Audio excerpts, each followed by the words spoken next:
السلام علیکم ورحمۃ اللہ وبرکاتہ نحمده ونصلی علی رسولہ الکریم اما بعد۔ آج کا سبق سن لیجئے۔ یہ سبق جو ہے میری طرف سے آپ کو ایک ہدیہ دے رہا ہوں جس کا مجھے بہت تجربہ ہے اور علماء حق نے لکھا بھی ہے۔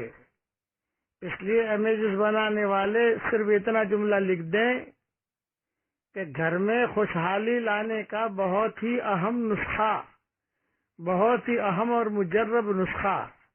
یہ جو ہدیہ دے رہا ہوں یہ کوئی حدیث میں نہیں ہے، اس لیے حدیث کہہ کر آگے نہ بڑھائیں، لیکن علماء حق کا بہت ہی مجرب تجربہ ہے۔ کئی علماء نے اپنے اپنی کتابوں میں لکھا ہے اور میں نے بھی اس کا بہت تجربہ کیا، جسے بتایا الحمدللہ اس کے گھر میں خوشحالی آ گئی۔ 11 مرتبہ نمبر 1، 11 مرتبہ درود شریف پڑھ لیجئے۔ نمبر 2، 11 مرتبہ سورہ قدر پڑھ لیجئے، انا انزلناہ فی لیلۃ القدر۔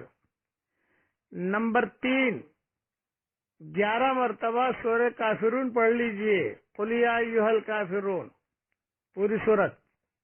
نمبر 4، 11 مرتبہ سورہ اخلاص پڑھ لیجئے۔ نمبر 5، 11 مرتبہ درود شریف پڑھ لیجئے اور پانی پر دم کر دیجئے۔ پھر علماء نے لکھا ہے وہ پانی اپنے گھر میں رکھیے، جب بھی آپ نئے کپڑے پہنے، نئے کپڑے سلائیں، تھوڑا تھوڑا پانی ان نئے کپڑوں کے اوپر چھڑکاؤ کر لیجئے، یا نیا مکان لیں تو اس پر تھوڑا تھوڑا چھڑکاؤ کر لیں، نئی دکان لیں اس پر تھوڑا تھوڑا چھڑکاؤ کر لیں، نئی کار لیں تھوڑا تھوڑا چھڑکاؤ کر لیں۔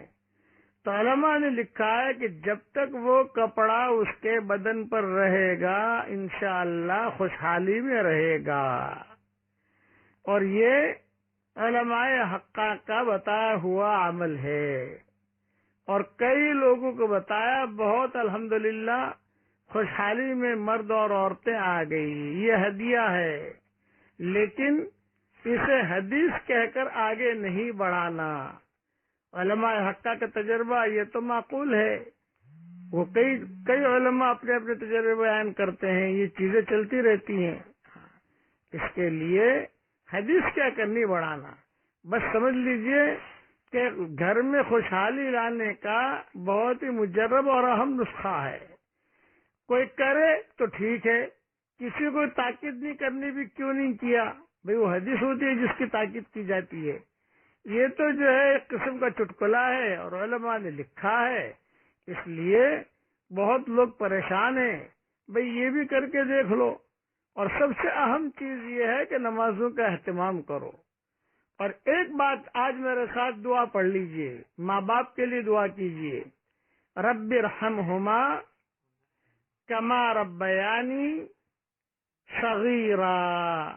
علماء نے لکھا ہے کہ ماں باپ کے لیے روزانہ 1 مرتبہ دعا کرنی چاہیے، چاہے ماں باپ زندہ ہوں یا دنیا سے رخصت ہو گئے ہوں۔ اور علماء نے یہ بھی لکھا ہے کہ جو نیک اولاد ہوگی وہی دعا کرے گی، او ولد صالح یدعو لہ۔ اگر ہم ہمارے ماں باپ کے لیے دعا کریں گے تو 2 فائدے ہوں گے کہ ہم گویا نیک ہیں اس لیے ہمیں دعا کرنے کی توفیق مل رہی ہے، اور ہماری اولاد بھی ہمارے لیے دعا کرے گی۔ اس کے لیے آج کا جو ہے یہ سبق، رب ارحمہما کما ربیانی صغیرا، یہ قرآن کی دعا ہے، اسے پڑھ لیجئے۔ اور امیجز بنانے والے امیجز بنا لیں، چاہے الگ الگ بنا لیں، چاہے ایک ساتھ بنا لیں یا الگ سے بنا لیں، جیسا مناسب چاہے کریں۔ اللہ تعالی ہر مسلمان گھر کے اندر، ہر مسلمان کے گھر میں خوشحالی کا لانے کا اللہ تعالی فیصلہ فرمائے، آمین آمین۔ والسلام علیکم ورحمۃ اللہ وبرکاتہ، وآخر دعوانا ان الحمد للہ رب العالمین۔